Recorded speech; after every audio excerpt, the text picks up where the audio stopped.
Live, it's the Bison Football Show. Valley News Live and Gate City Bank present the Bison Football Show with head coach Chris Kleiman. Tip my hat to North Dakota State. He came out in the second half, and they punched us in the nose in the third quarter. And, they made a few more plays than we did. Heck of a football game, and we got to move forward. Now, that was Western Illinois coach Charlie Fisher. Great game. Bison win a tough one, 24-12 against Western Illinois. Now 90-7 since the start of 2011. Think about that. Bison coach Chris Kleiman joins me on set here. And, Coach, congratulations on the win. Western Illinois has a good football team. Charlie's doing a good job there. Yeah, a lot of respect for Western Illinois. Our whole football team has great respect for those guys. They play hard. They're physical. They're well coached. Charlie's done a really nice job there, and we're happy to get another big Valley victory. They're all big. What do you think when you hear about 90-7 since 2011, and now it's 99-12, so one win away from 100 this decade? That is some lofty stuff. It's pretty cool stuff, and we'll try to go 1-0 this week like we tried to go 1-0 last week. But it is. It's pretty cool to think of, especially the guys once they finish playing, that they look back and say what they did. But in the meantime, it's try to just go 1-0 for the week. Yeah, exactly. And it wasn't easy to go 1-0 this week because Western Illinois was good. Let's roll the tape for you. You know, and Western won the toss, and they took the ball. That's kind of an aggressive play early on. But, they have a good offense, but you did force a 3-and-out. Yeah, I thought we did a great job jumping on them right away. Good sack here by Caleb Butler. It's a really explosive offense. They wanted an extra possession early. So you got the ball offensively, not first, but pretty quick. It's a 3rd and 8, and Easton makes a good play here. Yeah, really good job surveying the field and not giving up on it. And then once he finds a little lane, gets about 10 for us. Got a mismatch on this next passing play. Brett Taylor's such a good player, but you had a linebacker on a receiver here. Yeah, I think they kind of had miscommunication, and we were able to get Shep one-on-one with the linebacker with not much safety help, and we get an explosive play. Yeah, you get a field goal out of this, so 37-yard field goal, nice kick. It's 3-0. Yeah, it's really important to get points on that first drive. Great kick by Cam. You know, their offense, Sean McGuire's a good player. He's a steady player. They converted a bunch of 3rd and longs on this drive here. Yeah, and they do such a good job of showing you different sets and different looks, and he can beat you with his feet, and he can beat you with his arm. Really impressed with him. You know, 3rd and 8, this is really good touch by McGuire. Yeah, he has somebody in his face, and he's able to just loft it over and put it in a good spot, and their guy makes a good catch. What'd you make of this Jalen Acklin? He's a talented wide receiver, makes a good catch here. Yeah, he runs great routes. He's got exceptional hands. McGuire knows where he's at. Those two have a great rapport together. That's a great catch right there, actually. 32-yard field goal, so you hold them to 3, which is always good. Yeah, it was good. Field goals are never going to beat you if you just give up those, and so we're in a great slugfest in the first quarter. Yeah, here's some real adversity coming up here, though. Easton had not thrown an interception all year. It's going to happen. At some point, it happens right here. Yeah, he gets hit from behind, and it flutters out, and their guy makes a good play and takes it in. Now we have some adversity. Yeah, he is a good player. They have some good linebackers, no question. You did block the extra point, so it's 9-3. Back at it again, but here comes another interception. This is a good play. Yeah, it really was by their safety. We'd seen this play a couple times, and we thought we had it, and their safety had not gotten over there in previous games. He was able to get over and make a good play. I thought a key part of the game was right here, though, because the defense really stepped up, bowed their neck, and really didn't allow anything to happen after that turnover. Yeah, really important that we didn't go down 2 scores there, and great job by the front. All day long, the front played really well. Cole Karch right there, and here's another sack. Derek Tuska has been playing well the last month. I thought we did a great job of really being relentless and being aggressive to the quarterback, and good play by Tuska. Wanted to establish that run a little bit again on offense, and on this drive here, 6 consecutive rushes. Yeah, really good job by the Rams up front. Hard running by Bruce, and we're pushing the pile. Now a 3rd and 5 play. Have to throw it here. Easton, this is his first completion since that second pick, so he's right back on track. Yeah, great throw and catch. RJ goes up and gets it at the highest point and gets us a big first down. 2 4th and shorts on this drive. Lance gets this one, almost breaks it. Yeah, and we were pushing the pile. We were doing a really good job up front, controlling the line of scrimmage. We thought we were wearing them down as this drive went on. We had another 4th down. We thought we could get it. It was probably a 4th and a foot or so, and they did a good job and penetrated and stopped us. Tell you what, their front four is no joke, no doubt. Defense locked in, a 3-and-out, so WIU is getting some pressure, but Easton makes something out of nothing here. What a good play. Yeah, that's just all on him. Great job of scrambling out and being able to avoid a heavy loss there. Yeah, no doubt. Big pass play right here. This is a huge explosive play. Yeah, once again, he's kind of getting hit right as he throws it. RJ's able to keep his feet. Their corner falls down when they tangle their feet. It's a big touchdown for us.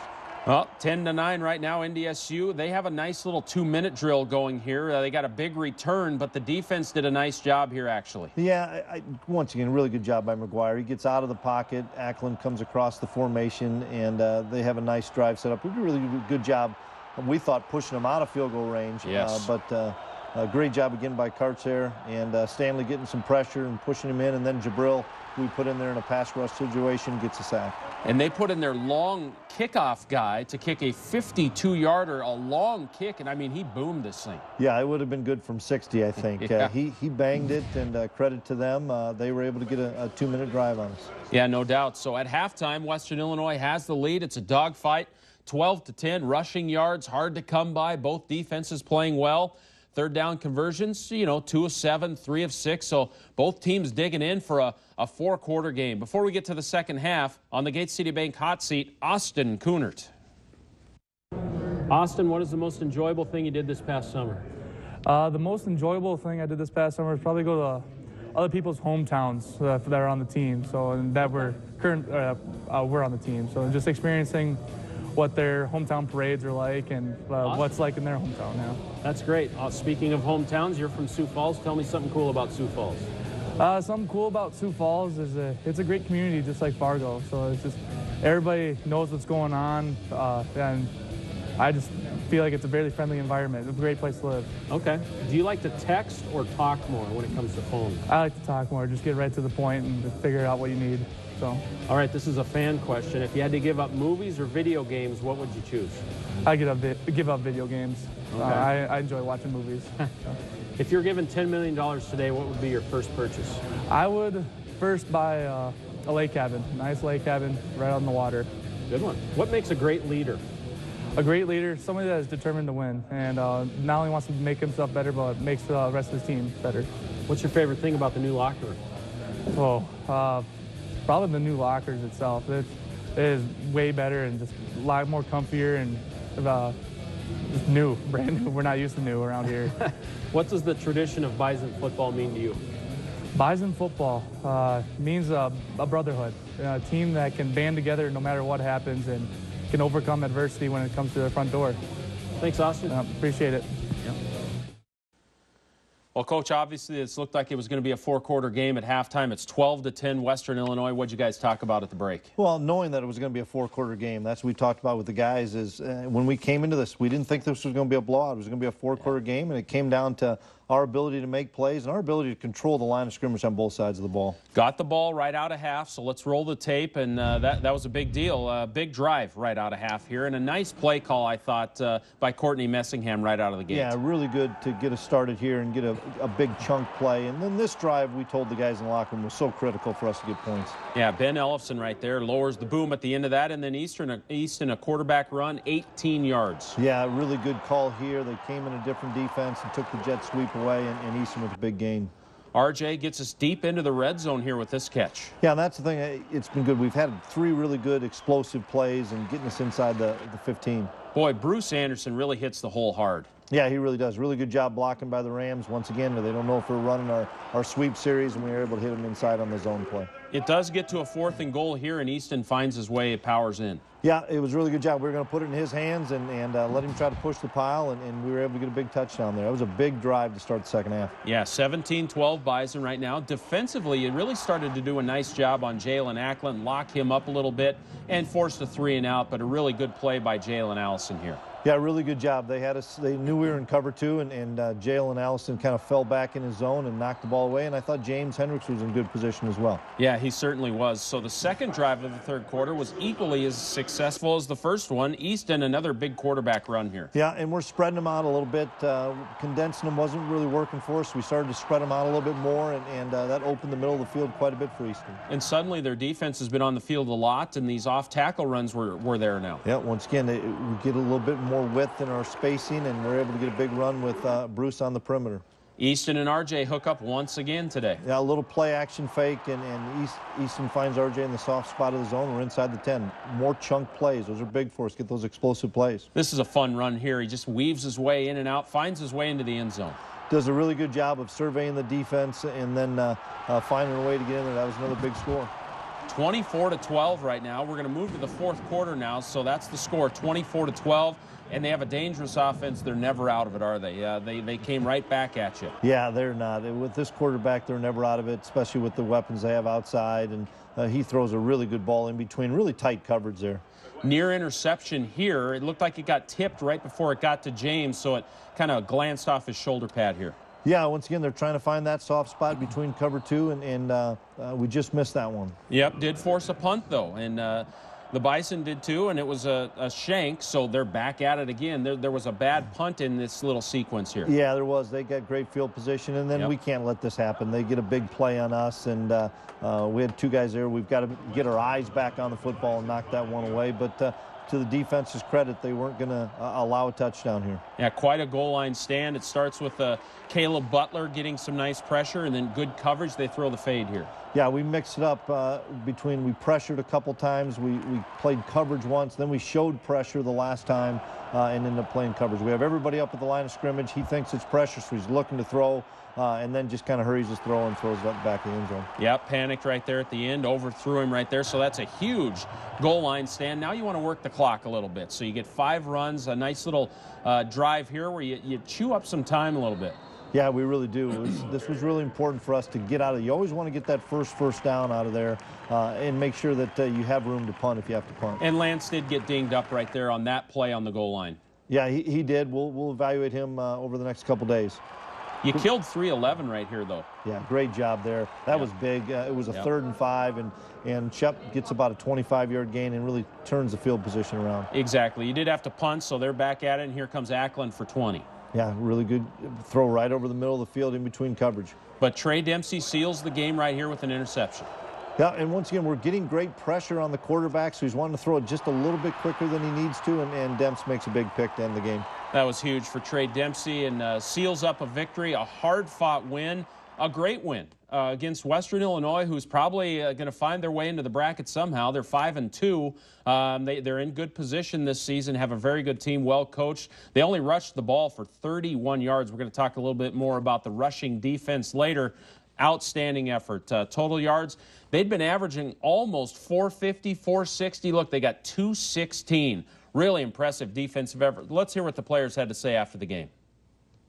Obviously disappointed with how the first half went, but we were in the football game. Defense did a really good job keeping them out of the end zone, and we knew we could play a lot better, and it was just a matter of executing in the second half. We knew, and they had a really explosive offense. A lot of their plays, they had a lot of playmaking ability, and you see it on film. And big focus for us was to limit that, and we knew that they had some playmakers, so just trying to limit that as much as we could. And stuff's going to happen. We knew going into it that there's going to be adversity, and obviously would have liked that one back, but it happened, and you move on. We're still in the football game, and we got the ball right back, and so we need to get some first downs and move the football, and guys did a good job executing. It has a great test to our game plan defensively. Our coaches put a really good game plan together. We knew that he was he could make things happen with his feet and his arm both, so just limiting that as much as we could, and really focusing on that number 17 kid. He was an explosive player, so that was a big focus of ours. Great comments by the players. The Nodak Insurance player of the game had to be a defensive player, and Cole Karch had a big impact in this game. Cole plays a very important role on Code Green. Lots of reps at 2 different positions. He can play inside or outside in that front 4, and he was a disruptor in this one. 1.5 tackles for loss, 1.5 sacks. The Bison as a whole had 7 tackles for loss and 5 sacks, and Cole Karch was a big part of it. We knew what the offensive line was going to do, and I thought we executed pretty well on rushing the passer today.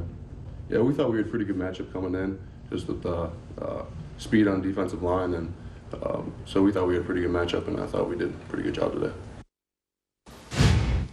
So Cole gets the Nodak Insurance Player of the Game, but I thought Caleb Butler maybe played his best game of the year as well. Yeah, you could give it to the entire defensive line. Really. The defensive front did a great job. We rotated so many guys in there. Coach Williams, Coach Gazer do such a great job with those guys. And we challenged those guys early in the week, and they responded. They were really aggressive. They were relentless to the football. And for us to be successful on defense, it starts up front. And Cole does a good job of rotating inside and out. Not a lot of guys can handle both those positions. Yeah, he's doing an awful lot for us. He's playing the inside in our pass rush situations, then playing outside on some base downs, and he has to have that flexibility. He's a big enough and strong enough guy that he can play both spots. Well, the Bison are third in the nation in stopping the run, and their stats are very good, 2.4 yards a carry, and we compare that to the past 5-6 years, and you look at it, very, very impressive. On pace to have one of the better years defensively stopping the run. What do you make of that 2.4, 72 yards a game stat? Well, it's a great stat, and that's where it all starts with us on defense. Coach Ince and the staff do a great job. You have to be able to stop the run and force people to be one-dimensional. If you can't stop the run, you're going to be in for a long day. So credit our coaches, credit our staff, our players, to be able to come out each week and say, we're going to make sure that you can't run the football. And it's tough in this league because there's a lot of great rushing offenses in this league. Yeah, 2012 and 2013 were such good years, and 2006 actually was below 70 yards. So this has a chance to be one of the better years of this era in FCS football at stopping the run. So great job by Co Green. Now the injuries to running backs. So Lance Dunn goes out. We'll probably know a little bit more, but Ty Brooks is injured, Cofield's injured, Purefoy's injured, so Bruce is really the only 100% guy right now. What do you make? And give us a sense of if any of these guys are ready to come back. Is Ty ready to come back? Yeah, well, Damaris obviously is the one that's out for the year. Adam will be back this year. Ty will be back this year. Lance, we think, will be back this year. We'll learn more about Lance probably tomorrow. Ty is probably going to be back sooner than Adam. And Bruce is a healthy guy back there, and it's something that we're going to discuss today as a football staff of moving forward, what we need to do. But we'll find a way, and we'll make sure we have a great plan for whoever's back there. And, you know, the last 2 weeks against physical defenses, Bruce Anderson has run very, very well against a really good Youngstown front four and Western, too. Yeah, Bruce is a great player, and he's a guy that you want to give the ball 15 to 20 times to. Maybe you have to give it 25 to 30. Bruce doesn't care. Bruce wants the football. So if that's what we have to do, give it to him 30 times, we'll give it to him 30 times. Exactly. Well, the Bison are so good on the football field. A big part of being a student athlete, though, is the academics, and the Bison are very good in that area as well. We'll have that story. Stay with us. Welcome back to the show. College football is a year-round thing now. There is not a lot of free time, which takes us back to the responsibility these student athletes have of making time for academics. The Bison are good on the field, but they are also great in the classroom. Alex Egan has this week's Olaf Anderson Construction feature story. Transitioning to college from high school has its own challenges for each student, and for the student athletes at North Dakota State, it's no exception. The culture shock of everything, being away from home for the first time, your obligation here in the Dome with football, and then academically is a whole nother level. That's where the athletic department's academic services come in. Now located in the Sanford Health Athletic Complex, it's become even easier for student athletes to receive help. It's huge, and so it's good for athletes to be around each other, and you know, not just with football, but with everybody, and being around studying together, and you know, you're going through similar things, and so people that can relate and have similar schedules, it's huge for us. So it's been really nice when you're lost as a freshman, and even now when I have more questions about getting into my major, it's just they're there and they're able to help you out. Kelly Lehman is in charge of the athletic academic services. She and her team help guide all of the Bison student athletes through whatever struggles or questions they may have. All students at North Dakota State have access to academic help. For the athletes whose schedules are often hectic with practice, they are able to come to the academic services area and use it as a study hall or to get one-on-one tutoring. You know, what I find is oftentimes they're confident in football.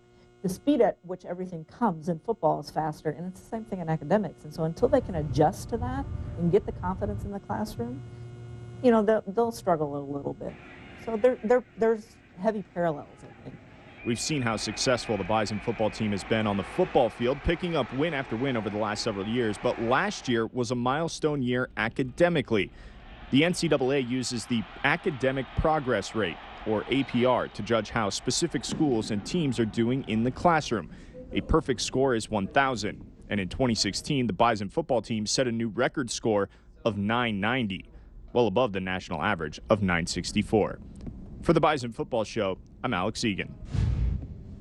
Coach, we talked earlier about 90-7, the record on the field since 2011, but you hear that APR number, that's something to be almost equally as proud of, if not more. Yeah, absolutely, and we couldn't do it without Kelly Lehman and her staff. Kelly does a phenomenal job of being around the athletes, and she was a former coach, so she knows how to push their buttons. You know, some kids you have to coddle, some kids you have to be on a little bit more, and she and her staff do just a phenomenal job. And so we're so fortunate we have that great facility over there. Yeah. It's right above the weight room, so you got Kramer on one level and Kelly on the other level. We're going to find them, and they're going to make sure and get them right. And that's big to have it in the Sanford Health Athletic Complex, isn't it? That's a big thing. It really is, because you can find the guys. You know, we're kind of one-stop shopping now as far as the fueling station, being able to get a workout in and then go up to the academic center and stuff. So it's easier for us as coaches to find them, and just to have all that in one facility is such a benefit. No doubt.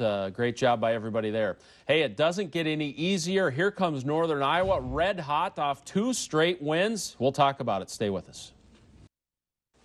Hey, the scout team this year is really good for the Bison. In this week's Peterson Farm Seed Future Crop of Bison, we talk with one of the best. Josh Babbage has a bright future, folks. NDSU beat out Illinois State to get this prize 6'6" beast of a tight end out of the same Illinois high school that produced Ben LeCompte and Sam O'Jury. If the Bison weren't so good at the position right now, Babbage is good enough to play right away. But you listen to him talk and you realize that this is a grounded kid who, when his time comes, will be a difference maker. But they also told me, like, don't expect it to be easy. You're going to have to work for it. They told me that. I'm like, I'm up for the challenge. I'll do whatever it takes to become a starter, or do whatever it takes to help the team. Well, he's going to be a good one, Coach. There's no question about it. And a good one, speaking of Northern Iowa coming in here, they're playing well right now, aren't they? Yeah, they really are. They've won 2 in a row, had some adversity on the road and beaten South Dakota State. And Northern Iowa and North Dakota State, it's always a real physical, good battle. Yeah, they won in Brookings, beat Youngstown. What are they doing well right now? Running the ball a little better? Yeah, they're running the ball. They're making big plays in the passing game. They have an experienced quarterback, a lot of experienced wide receivers, and then defensively is where they're really stepping up. I think the last few weeks they shut down South Dakota State, which is difficult to do. They shut down Youngstown. I think Youngstown maybe ran for 30 or 40 yards. So they're a well-rounded football team and playing hot at the right time. Big game. The Bison are 7-0. We'll have it for you this week, and we'll recap it for you next week. Enjoy this time, everybody. The Bison are rolling. It's a fun time of year.